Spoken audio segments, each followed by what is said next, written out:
Ustaz Udin Habib bin Ansar. Kepada Pak Ustaz dipersilakan.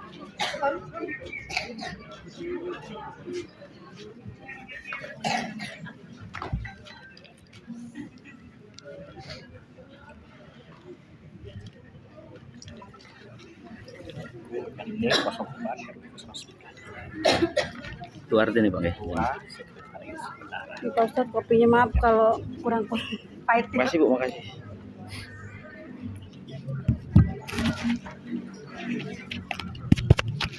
Cek 1 2.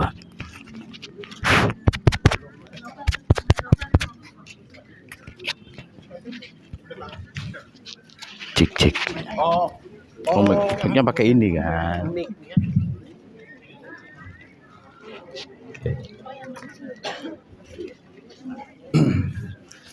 Bismillahirrahmanirrahim. Assalamualaikum warahmatullahi wabarakatuh.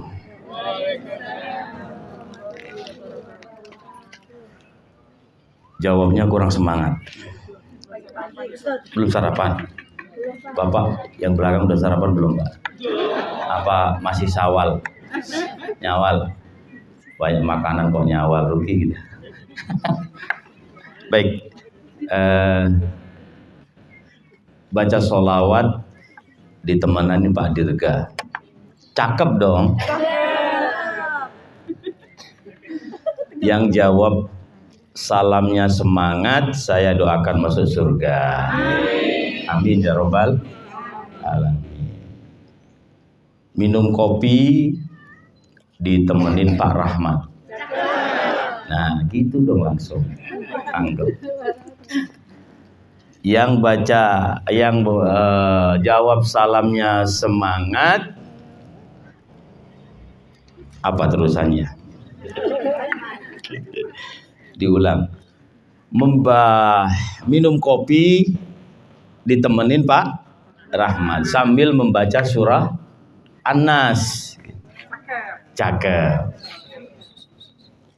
Yang jawab salamnya semangat, saya doakan hutangnya lunas.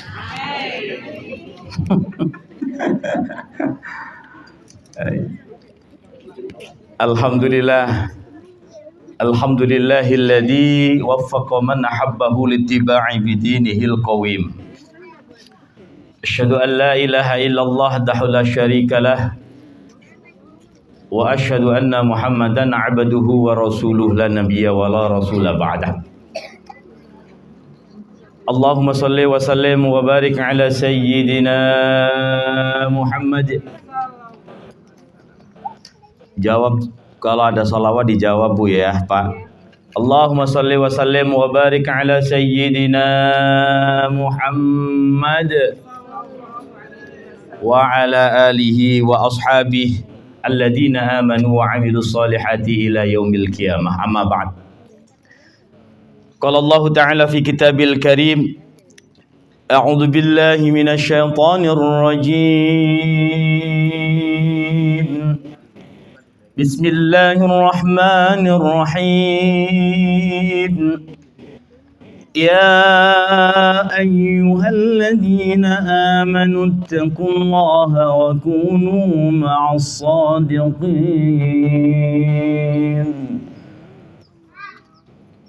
Wa qala Rasulullah sallallahu alaihi wasallam, man kanat 'indahu madlamatun li akhihi min malin aw min 'irdihin falyatahallal lahu al-yawm qabla an yakuna dinaran aw dirhaman.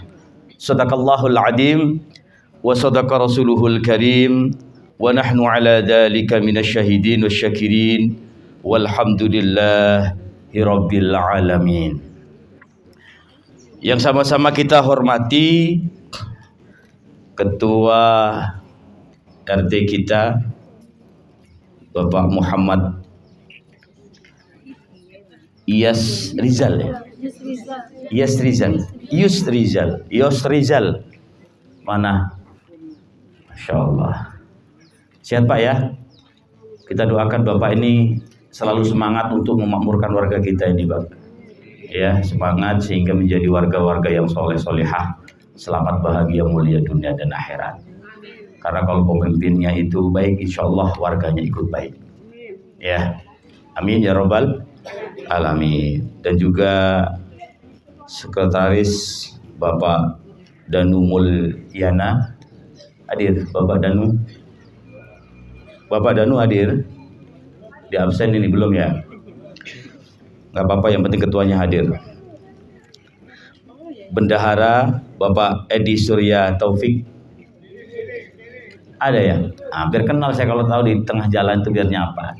Sehat Pak Taufik? Pak Taufik sehat? Pak Edi sehat? Alhamdulillah. Bapak Ibu semua warga RT 05 RW 09 yang mohon maaf saya tidak bisa menyebutkan satu persatu, namun terus teriring doa, mudah-mudahan Bapak Ibu semuanya dalam kondisi sehat walafiat, dalam kondisi selamat, bahagia, mulia dunia dan akhirat, dan semoga keluarga-keluarganya semua dijadikan keluarga-keluarga yang sakinah, mawaddah, warahmah dunia dan akhirat. Amin ya robbal alamin. Kayaknya kepanasan jadi gak konsen. Kayaknya kepanasan nggak? Ini aturannya saya yang kepanasan, Bapak yang di sini. Nggak apa-apa ya? Panas pagi, sehat insya Allah ya. Insya Allah ya, kalau mau sabar pahalanya double. Amin ya robbal alamin ya robbal alamin. Bapak Ibu semuanya yang dimuliakan Allah Subhanahu wa taala. Syukur atas nikmat yang Allah berikan kepada kita semuanya di pagi hari ini dalam kondisi sehat walafiat, bisa menghadiri halal bihalal di RT 04 ini, RW 05 ini, RW 09 ya. Saya kan RW 05 jadi kebiasaan 05. Mudah-mudahan niat kita semuanya mendapat ridha Allah Subhanahu wa taala. Kita bisa berkumpul di sini Ibu Bapak semuanya itu nikmat yang sangat luar biasa. Ini ajang silaturah. Saya yakin, seyakin mungkin karena ini hadis baginda Rasulullah. Orang yang cinta akan silaturahmi udah pasti akan dipanjangkan umur. Itu baginda Rasulullah yang mengucapkan, bukan saya. Saya hanya menyampaikan. Jadi kalau ibu bapak semuanya dari rumah menuju tempat ini, yang panas ini ya, tapi ikhlas datang, sabar mengikuti acara ini, niat betul-betul silaturahmi karena Allah Subhanahu wa taala. Yakin umur bapak ibu semuanya dipanjangkan. Rezekinya diluaskan, badannya disehatkan. Allahumma amin. Jawab aminnya udah kurang semangat karena kepanasan. Mohon maaf nih ya, biar gak lama-lama, kasihan kepanasan. Bapak Ibu semuanya jamaah dimuliakan Allah Subhanahu wa taala, ini nikmat yang sangat luar biasa. Namun dengan berbagai nikmat Ibu Bapak semuanya, nikmat ini dibagi banyak. Kalau menurut Syekh Sya'rawi Al-Mutawalli, ini mufti Azhar Bu, beliau ini Masya Allah terkenal waliullah, terkenal kekasihnya ulama besar, mufti Al-Azhar, mufti Kairo Al-Azhar ya, Mesir. Beliau ini ulama besar. Beliau pernah mengatakan berbagai nikmat itu terbagi menjadi 4. Nah, kalau kita memiliki nikmat ini, Masya Allah, udah sempurna hidup kita. Nikmat hidup kita. Ya, Ibu, Pak, masih fokus ya? Masih fokus. Alhamdulillah. Saya berdiri aja, biar kelihatan yang ngantuk. Ya, Ibu, Bapak, jamaah dimuliakan Allah Subhanahu wa taala. Perlu kita ketahui, Bu, bahwa kata Imam Syahrawi, nikmatun adn, nikmat yang paling rendah itu adalah nikmatul mal, Jadi kalau ibu bapak semuanya dikasih harta lebih, kekayaan yang banyak, ini nikmat yang paling rendah ternyata. Nikmat yang paling kenapa? Nikmat yang paling bawah banyak orang dicari. Banyak orang mencarinya. Bahkan siang malam. Bahkan lupa waktu untuk mencari nikmat yang paling rendah ini. Kata Imam Syarawi itu, nikmatul mal itu adalah nikmatul adn, nikmat yang paling rendah, Pak. Tapi memang enak punya duit banyak, Bu ya. Kaya itu nikmat enggak? Kaya itu nikmat enggak, Bu? Sabar aja nikmat ya. Iya, kaya duit banyak enak. Tapi ternyata itu nikmat yang paling rendah. Ya. Kemudian yang kedua kata Imam Syarawi, nikmatul a'la, nikmat yang paling tinggi jamaah sekalian yang dimuliakan Allah Subhanahu wa taala adalah nikmat nikmat yang paling tinggi itu nikmat sehat. Sehat. Uangnya banyak tapi kalau nggak sehat bisa nikmati uangnya nggak? Bu, bisa nikmati nggak? Ya kalau uangnya banyak berobat nggak sembuh-sembuh percuma juga ini uangnya itu nggak bisa kita nikmati. Ya banyak contoh.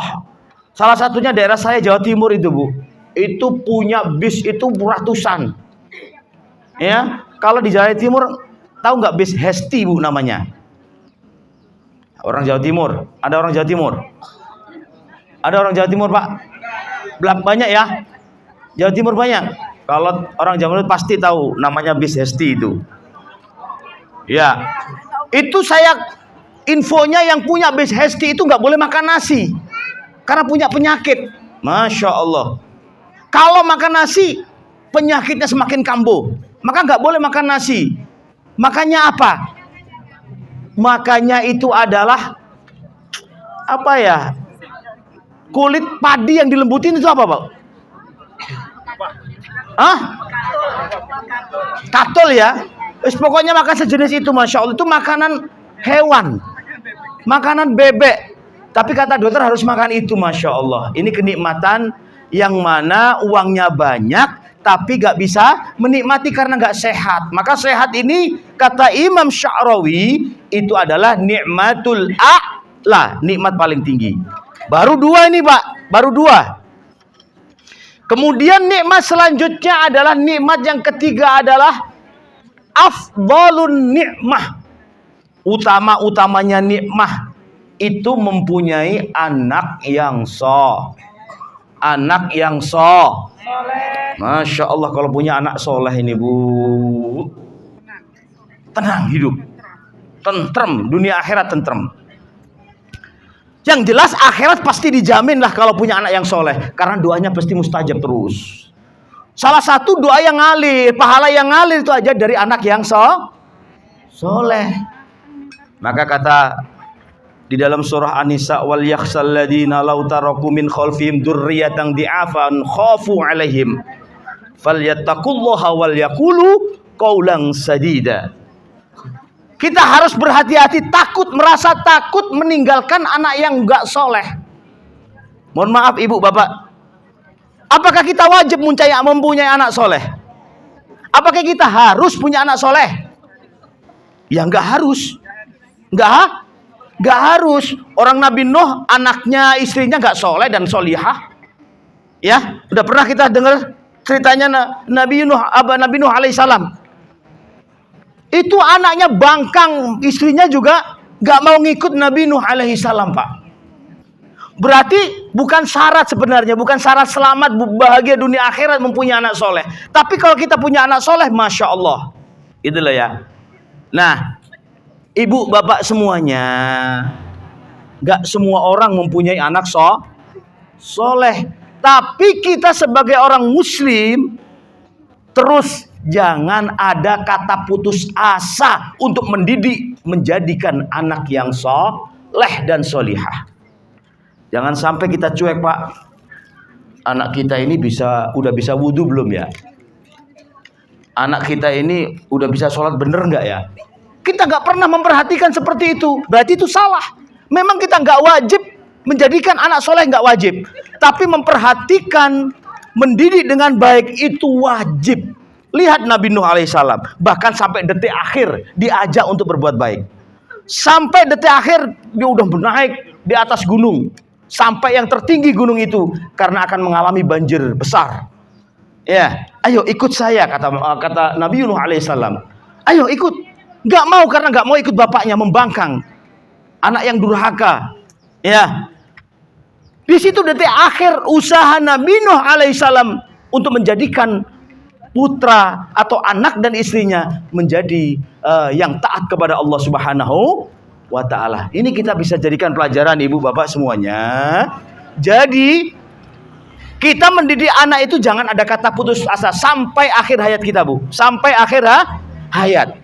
Yuk kita jadikan anak-anak kita, putra putri kita untuk menjadi putra yang soleh dan solihah. Karena mempunyai anak soleh solihah itu nikmat, afdhalun nikmah, keutamaan nikmat. Insya Allah kalau kita punya anak soleh, akhirat udah pasti insya Allah dijamin kebahagiaannya. Karena doa terus anak-anak yang soleh ini mengalir terus pahalanya ke kita waktu kita dalam kubur atau di akhirat nanti. Jamaah dimulakan Allah Subhanahu wa ta'ala. Nikmat yang terakhir, yang keempat, ya. Jadi nikmat yang keempat adalah tamamun nikmah. Ini paling sempurna ibu, paling sempurna. Orang kalau mempunyai nikmat terakhir ini udah tiga-tiganya ngikut. Kalau sudah punya nikmat yang terakhir ini, apa nikmat terakhir? Tamamun nikmah huwa ridallah, yaitu ridha ibu, ridha Allah. Udah dapat ridha Allah belum, Bu? Udah dapat ridha Allah, Pak? Dapat ridha Allah enggak? Terasa enggak ridha Allah dapat itu? Enggak ada yang tahu ya? Enggak ada yang tahu kita dapat ridha apa belum? Yang jelas ciri-ciri orang yang mendapat ridha Allah, hidup seperti apapun Allah takdirkan, ikhlas, ridha, bahagia. Ya, ketika sakit bahagia, sehat apalagi bahagia. Ketika ditakdirkan gak punya duit bahagia, ditakdirkan banyak duit juga bahagia. Ini namanya ridha. Ini namanya Allah turunkan ridha, hidupnya nikmat dunia maupun akhirat nanti. Dan untuk mendapatkan ridha Pak, Ibu semuanya, kita pun harus ridha terlebih dahulu akan ketetapan Allah Subhanahu. Orang kita dikasih sakit gigi aja udah ngeluh, dikasih pusing dikit udah ngeluh, dikasih pinggang sakit dikit sudah waduh, sudah ngeluh, kayaknya udah gak ikhlas, gak ridho gitu. Nah gini, gimana kita mendapatkan ridho? Dari mana kita mendapatkan ridho? Kadang-kadang dengan hal yang kecil, Pak. Kalau kita betul-betul ikhlas, insya Allah ridho Allah itu akan turun. Dan insya Allah kalau ridho sudah turun, hidup kita itu nikmat. Seperti apapun bentuk kita hidup, kondisi seperti apapun, kalau ridho sudah ngikutin, kita sudah diturunkan, diberikan kepada kita, insya Allah kita akan menjadi hamba Allah yang nikmat hidup dunia maupun akhirat. Karena di situ kan sudah janji Allah ya, di dalam surah Al-Fajr, ya ayyatuhan nafsul mutmainnah irji'i ila rabbika radiyatan mardiyah fadkhuli fi ibadi wadkhuli jannati.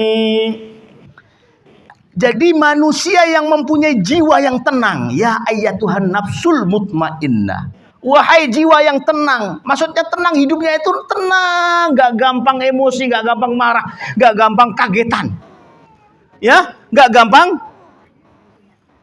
kagetan, juga gak gampang baper. Pokoknya hidupnya ini nikmat. Apapun yang terjadi udah dipasrahkan ke Allah, semua dikembalikan ke Allah. Ya ayyatuhan nafsul mutmainnah irji'i ila rabbiki radiyatan mardiyah. Radiyah itu orang yang selalu ridho akan ketetapan Allah. Dikasih sehat, alhamdulillah. Dikasih sakit, alhamdulillah. Uang banyak juga, alhamdulillah. Dijadikan gak punya duit juga, alhamdulillah. Nah, kalau sudah bisa seperti itu berarti udah ridha. Udah ridho akan ketetapan Allah. Kalau sudah ridho akan ketetapan Allah, akan takdir Allah yang diberikan kepada kita, insya Allah Allah akan turunkan ridhonya kepada orang tersebut. Dan insya Allah saya yakin ketika Allah sudah turunkan ridhonya kepada hambanya, kebahagiaan, keselamatan, kemuliaan dunia akhirat akan diberikan kepada orang tersebut. Ya, lewat ini juga bisa Allah turunkan ridho kalau kita ikhlas. Kepanasan ikhlas. Kalau kita kesini gak enak sama ketua RT apa gimana, Bu? Kesini bener niat silaturahmi apa bukan? Jangan kesini gak niat sama apa karena gak enak sama ketua RT kita. Kalau datang ya karena Allah, jangan karena apa-apa. Bener gak? Kalau silaturahminya karena Allah, Allah bahagia, seneng. Nah, kalau Allah sudah senang, dibalaslah kebahagiaan kita. Allah akan kasih turunkan kebahagiaan. Karena ada hamba nih yang semuanya aktivitasnya, rutinitasnya, amalnya semua dilakukan karena aku, kata Allah gitu. Aku nggak tinggal diem, pasti aku akan balas kebahagiaannya. Pasti aku akan balas amal ibadahnya yang dilakukan karena aku. Ya, namun kalau kita datangnya karena siapa-siapa atau karena nggak enak, bukan karena Allah, iya yang kita dapatkan yang cuman itu aja. Betul nggak? Betul nggak, Bu? Baik, ini baru mukadimah loh. Ini baru mukadimah nikmat. Belum inti halal bihalalnya ini, Pak. Belum inti halal bihalal. Tapi alhamdulillah udah adem, Pak ya. Jadi nggak ada alasan untuk kalau fokus ya. Ya Allah, kasihlah dingin ya Allah. Sejam atau 2 jam gitu. Sampai selesainya acara ini. Ya, Bapak Ibu jamaah yang dimuliakan Allah Subhanahu wa taala. Kita masuk ke intinya. Halal biha. Pernah nggak kita angan-angan, Pak, halal bihalal itu apa? Ajang silaturahmi bisa kita artikan seperti itu. Kita saling memaafkan bisa kita artikan seperti itu. Kita udah syukur loh, Pak. Kita itu sangat-sangat bersyukur hidup di negara yang mana ada adat istiadat halal bihalal. Saya di Mesir itu nggak ada adat kayak seperti ini, Bu. Loh, halal bihalal ini bukan nggak berdasarkan hadis. Ini halal bihalal ini berdasarkan hadis, Pak. Nggak sembarangan ngasih nama halal bihalal. Ini ulama besar yang ngasih nama halal bihalal ini. Dan adanya hanya di beberapa negara. Yang saya tahunya ada di Indonesia, nggak tahu Malaysia atau Singapura ada nggak halal bihalal. Yang jelas di luar Asia nggak ada. Ya, yang jelas di negara-negara Arab nggak ada yang namanya halal bihalal. Loh, halal bihalal ini berdasarkan hadis baginda Rasulullah Shallallahu Alaihi Wasallam. Dan halal bihalal ini, ya, pertama kali diadakan kalau tidak salah tahun 1948 kalau nggak salah. Dan yang menamakan halal bihalal langsung adalah ulama besar, ulama Indonesia asli, yaitu Kiai Haji Wahab Hasbullah. Ini kita bersyukur karena ajang seperti ini kita tuh enak saling memaafkan. Kalau kita minta maaf sendiri, datang ke rumah kita umpamanya pernah menyakiti orang. Ya, satu orang kita pernah sakiti, karena kita malu untuk meminta maaf kepada orang tersebut. Kalau acara dengan seperti ini enak. Kita meminta maaf bareng-bareng, saling memaafkan bareng-bareng, meminta maaf bareng, enak. Ya. Jadi halal bihalal ini Masya Allah ajang yang harus kita kita lestarikan sampai anak-anak cucu kita. Ini ajang saling memaafkan. Jadi dulu, Pak, sejarah halal bihalal pertama kali dicetuskan oleh Kiai Haji Wahab Hasbullah. Ini gara-gara Presiden Soekarno ini sudah memulai resah akan politik-politik yang sudah mulai tidak mau menyatu. Ya, resah memikirkan gimana ya cara para politikus ini bisa tentram, bisa damai, bisa tenang gitu. Diadakan seperti apa? Bingung. Maka Presiden Soekarno-Hatta ini memohon petunjuk kepada ulama, salah satunya adalah Kiai Haji Wahab Hasbullah. Gimana kalau kita adakan silaturahmi saja? Yuk kita kumpul biar saling bertemu, saling memaafkan. Dengan atas nama silaturahmi. Wah, nggak enak, itu udah biasa, silaturahmi itu udah biasa. Akhirnya Kiai Haji Wahab Hasbullah mempunyai ide, gagasan. Gimana kalau kita namakan halal bihalal? Dengan tujuan halal bihalal kita artikan menyelesaikan semua masalah-masalah kita, hakul adam. Masalah-masalah manusiawi kita. Masalah kita sama Allah sudah kita selesaikan dengan Ramadan. Dosa kita sama Allah kita selesaikan dengan Ramadan. Nah, dosa kita sama manusia nggak bisa diselesaikan dengan Ramadan. Harus meminta maaf. Seandainya Ramadan 6 bulan aja nggak bisa menyelesaikan dosa kita kepada sesama manusia. Karena apa? Karena ini ada hadisnya, ada dasarnya. Maka ini Masya Allah, halal bihalal ini penting kita adakan. Maka di Indonesia, di majelis taklim ada halal bihalal, arisan ada halal bihalal, RT ada halal bihalal. Nanti RW juga ngadai, di sekolah ngadai, di majelis taklim, di perguruan tinggi, di banyak halal bihalal diadakan di Indonesia ini. Ini salah satunya ajang untuk kita saling memaafkan. Jadi halal bihalal ini bisa kita artikan menyelesaikan segala masalah-masalah kita kepada sesama manusia. Hadisnya begini, Bu, Pak. Ya, dasar halal bihalal hadisnya mengambil dasar hadis baginda Rasulullah sallallahu alaihi wasallam yang diriwayatkan oleh Imam Ahmad radhiyallahu anhu. Bunyi hadisnya, man kanat indahu matlamatun li akhihi min malin aw min irdihin falyatahallal lahul yaum qabla ay yakuna dinaron aw dirhaman. Nah, dengan artinya barang siapa yang mempunyai masalah, mempunyai sangkut paut, dosa atau harga diri pernah disakitin atau apapun kepada saudaranya sesama muslim khususnya, maka segeralah meminta maaf sebelum ajal menjemput. Hati-hati Pak ya, kalau kita masih punya salah, punya dosa, pernah menzolimi, pernah menyakiti kepada satu sama lain, segera minta maaf Pak. Kalau masalah duit, utang pihutang, bisa diselesaikan oleh ahli warisnya, sahibul musibah keluarganya, bisa. Pak, bapak saya sudah meninggal, punya sangkut paut, punya hutang nggak Pak? Oh ya, pernah punya hutang 1 juta kepada saya. Oh ya Pak, ini saya sahur, saya kembalikan uangnya 1 juta. Makasih ya Pak. Selesai. Bapaknya nggak punya tanggungan yang sudah almarhum. Kalau hutang. Nah, kalau harga diri dia pernah menyakiti, pernah nyakiti dengan omongan, dengan perbuatan, atau dengan lain sebagainya yang pernah menyakiti hatinya, maka keluarganya nggak boleh mewakili minta maaf, maafin bapak saya ya, maafin orang tua saya ya. Kan kita sering seperti itu Pak ya, sering seperti itu ya. Maafin bapak saya ya, mudah-mudahan almarhum diterima Allah. Begitu, maafin ya. Ini kalau dalam hadis, penafsiran hadis itu nggak akan bisa Pak. Bahayanya itu. Kecuali orang sendiri yang meminta maaf, orang yang bersangkutan meminta maaf. Kenapa Pak kok nggak bisa? Kenapa kok nggak bisa? Kenapa kok nggak bisa? Karena ditakutkan orang yang bersangkutan ini memang nggak mau minta maaf. Nah kalau kita wakili percuma. Ya, sama seperti gini.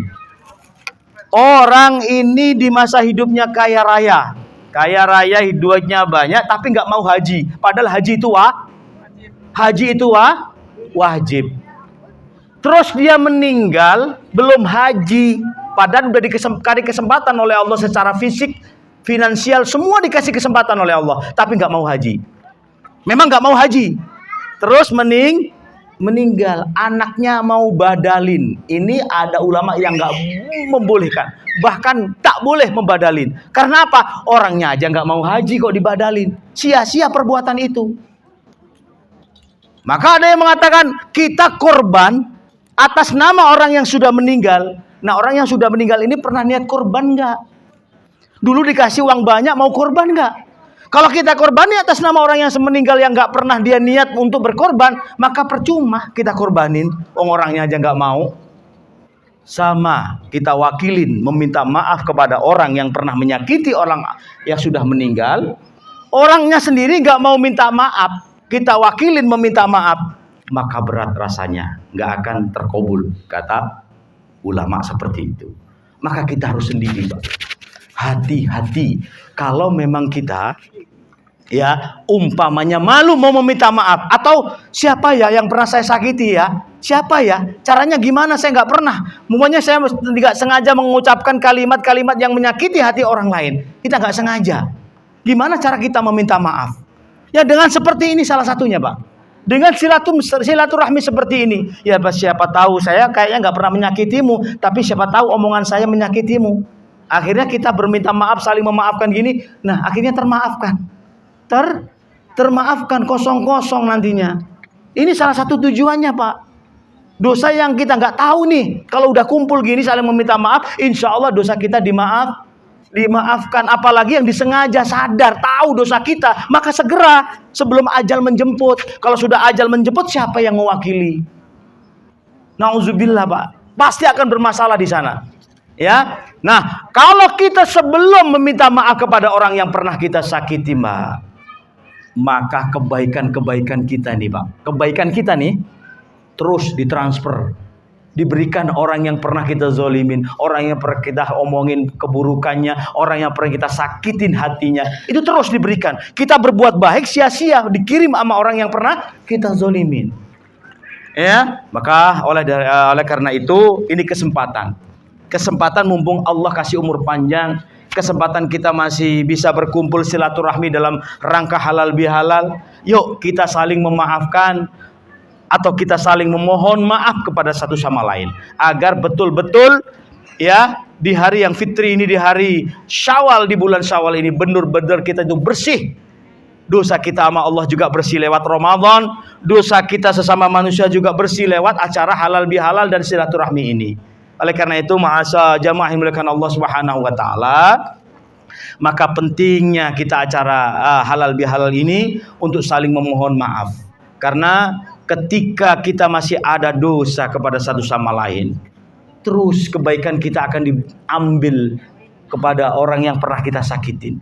Ada salah satu cerita nih, Bu, Pak. Jadi ada seorang wanita yang mana wanita ini suka maksiat, suka bermaksiat, meninggal.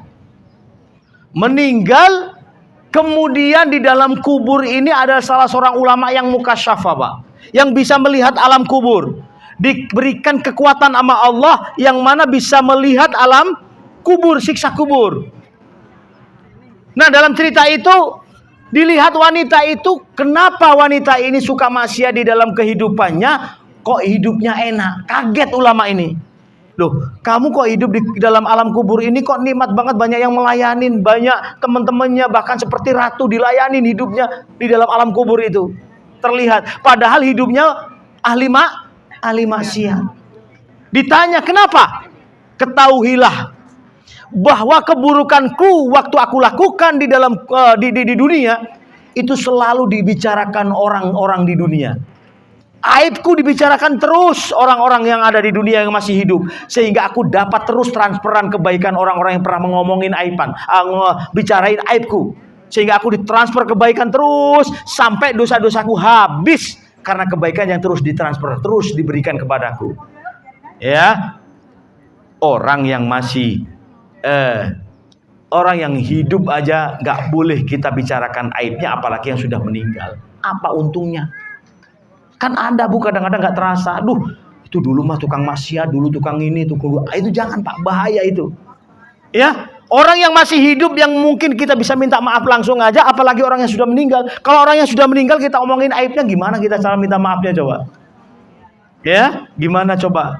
Nah, selain kita bersilaturahmi, apabila kita mempunyai sangkut paut atau dosa-dosa secara tidak sengaja kepada yang lain, kita selain silaturahmi seperti ini, Pak, maka kita dianjurkan terus berdoa kepada Allah agar dosa-dosa orang yang pernah kita zalimin, ibu bapak semuanya, diampuni oleh Allah dengan kalimat Allahumma ighfir lana dunubana wali walidaina wali masyahina wa li ashabil huquqi wajibari alaina wa li jamil mu'minin wal mu'minat wal muslimin wal muslimat wa liman dhalamna wa ansha'na alaihi wa liman ahabba alaina wa liman ahsana alaina bi rahmatika ya arhamar rahimin. Hafal enggak? Hafal enggak doanya itu? Setiap selesai sholat Pak, kita harus mendoakan minimal mukmin mukminat. Iya, mukmin mukminat. Terus dengan bahasa Indonesia nggak apa-apa, ya Allah ampunilah dosa-dosa orang yang pernah aku sakiti dengan kata-kataku, dengan ucapanku, dengan perilakuku. Ya Allah ampuni dosa-dosanya ya Allah. Mungkin hamba tidak sengaja pun yang disengaja, ampunilah. Itu cara kita memohon maaf kepada orang yang pernah kita sakiti hatinya Pak. Ya. Maka ketika kita sudah nggak punya dendam, nggak punya benci kepada siapapun, Allah cabut nyawa kita, insya Allah kita dalam keadaan husnul khotimah. Bu, terakhir, kalau kita sadar betul sebagai manusia itu pasti salah, ya harus sadar sebagai manusia siapapun, sebaik apapun manusia itu pasti melakukan kesalahan. Kalau sadar manusia itu akan melakukan kesalahan dan pasti salah di kemudian hari, maka butuh kita meminta maaf. Kalau kita butuh maaf kepada orang lain, maka nggak mau kita harus bisa memaafkan orang lain. Kita butuh maaf ya, kita butuh maaf kepada orang lain karena kita pernah salah. Kita butuh maaf sama Allah. Kita butuh maghfirah, butuh ampunan dari Allah. Namun kita belum bisa memaafkan kepada makhluk Allah, maka Allah nggak akan turunkan maaf itu. Itu sesuai dengan hadis baginda Rasul. Allah itu tidak akan mau memaafkan dua orang. Satu yang masih punya dosa syirik, belum taubat, masih syirik. Itu nggak mau memaafkan Allah. Dalam hadis baginda Rasul, illa musyrik au musahin. Yang kedua, orang yang belum bisa memaafkan, belum bisa legowo, belum bisa memaafkan kepada orang lain. Ini Allah nggak akan turunkan walaupun kita minta maaf. Dua orang ini nggak akan mendapat ampunan dari Allah Subhanahu wa ta'ala. Maka harus kita sadar betul kalau kita sebagai manusia itu pasti salah. Nggak ada manusia nggak salah, Rasulullah aja salah. Rasulullah aja pernah salah. Cuman salahnya langsung dimaafkan sama Allah, beda sama kita. Kalau kita sadar bahwa kita pasti akan salah, maka butuh maaf dari orang lain. Butuh maaf dari orang yang pernah kita zolimin, pernah kita salahi. Nah, kalau kita butuh maaf dari orang lain, maka mau tidak mau kita harus bisa memaafkan orang lain.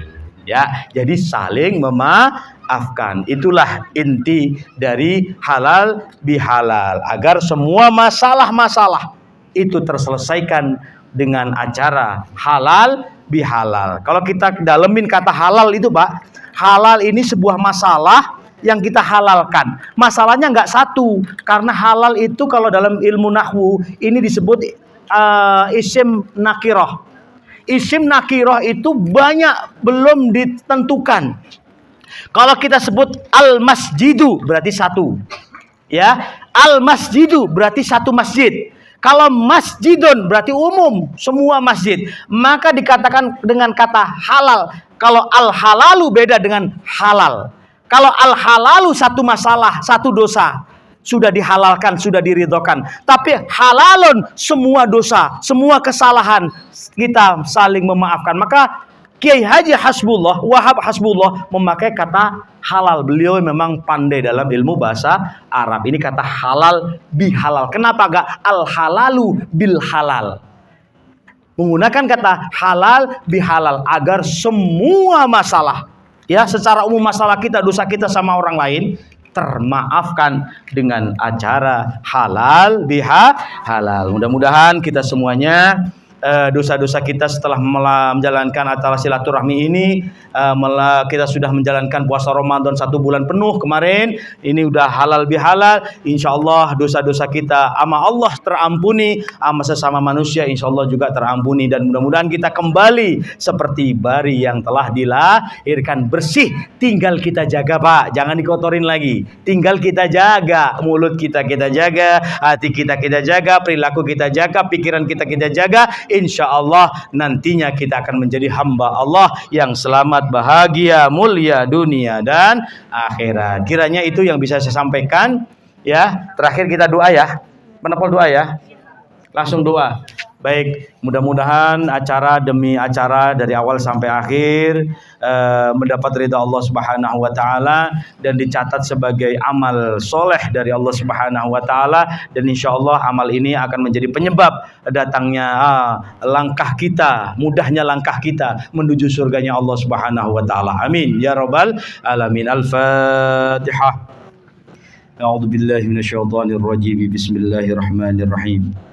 Alhamdulillahi rabbil alamin arrahmanir rahim maliki yaumiddin iyyaka na'budu wa iyyaka nasta'in ihdinas siratal mustaqim siratal ladzina an'amta 'alaihim ghairil maghdubi 'alaihim waladdallin rabbighfirli wa liwalidayya wa lil mu'minina amin.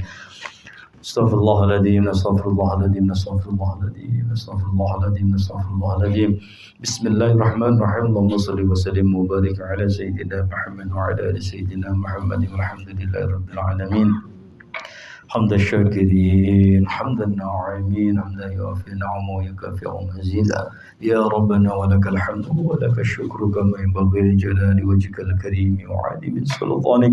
اللهم صل وسلم وبارك على سيدنا محمد صلاة توسع بها لنا الأرزاق وتحسن بها لنا الأخلاق وعلى آله وصحبه وسلم. يا الله يا رحمن يا الله يا رحيم يا الله يا رحمن يا الله يا رحيم يا الله يا رحمن يا الله يا رحيم. اللهم اغفر لنا ذنوبنا ولوالدينا ولمشايخنا ومعلمنا ولأصحاب الحقوق وجبت علينا جميع المؤمنين والمؤمنات والمسلمين والمسلمات ولمن ظلمنا وعشعنا عليه ولمن حب علينا. اللهم اجعلنا لسانا ذاكرا وقلبا شاكرا وبدنا صابرا زوجة تعيننا في الدنيا والدنيا والآخرة. اللهم نور قلوبنا بنور هدايتك كما نورت الأرض بشمسك وقمرك أبدا أبدا. اللهم ارزقنا الاستقامة وحسن الخاتمة. اللهم اجعلنا آخر كلامنا من الدنيا عند أجلنا قول لا إله إلا الله محمد رسول الله صلى الله عليه وسلم. ربنا آتنا في الدنيا حسنة وفي الآخرة حسنة وقنا عذاب النار. جزا الله عنا سيدنا محمد صلى الله عليه وسلم هو آله. سبحان ربك رب العزة عما يصفون وسلام على المرسلين الحمد لله رب العالمين. Kurang lebihnya mohon maaf. Billahi taufiq wal hidayah wa ridha wal inayah. Wassalamualaikum warahmatullahi wabarakatuh. Untuk mempererat hubungan dan juga menghapus segala khilaf yang mungkin pernah terjadi. Untuk para ibu-ibu dan juga bapak-bapak dipersilahkan untuk berdiri. Untuk ibu-ibu nanti memutar dan juga bapak-bapak juga memutar ya Bapak ya. Ya, Bapak dan Ibu, salamannya Bapak sama Bapak aja, Ibu sama Ibu ya.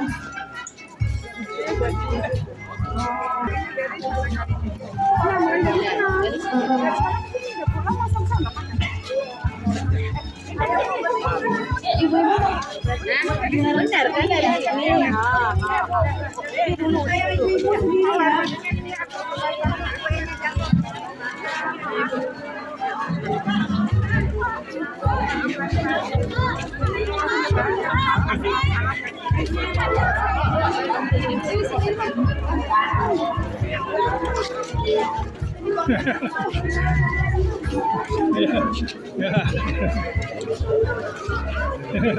Ayo, baik.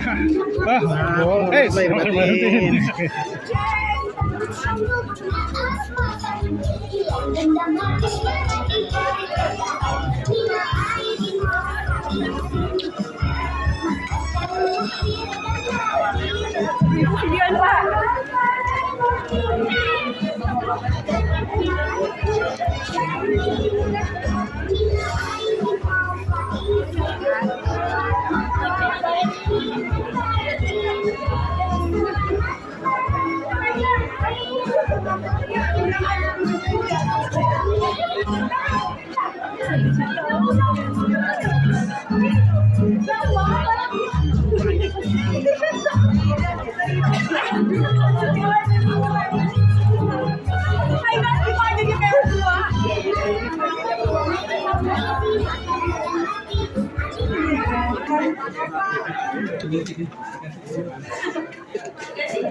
Kalau udah nasi jangan bakso.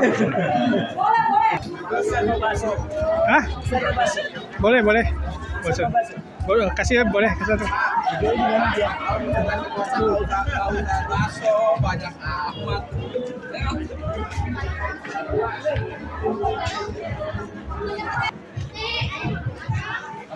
Ya udah. Apa di sini? Hah? Aku lagi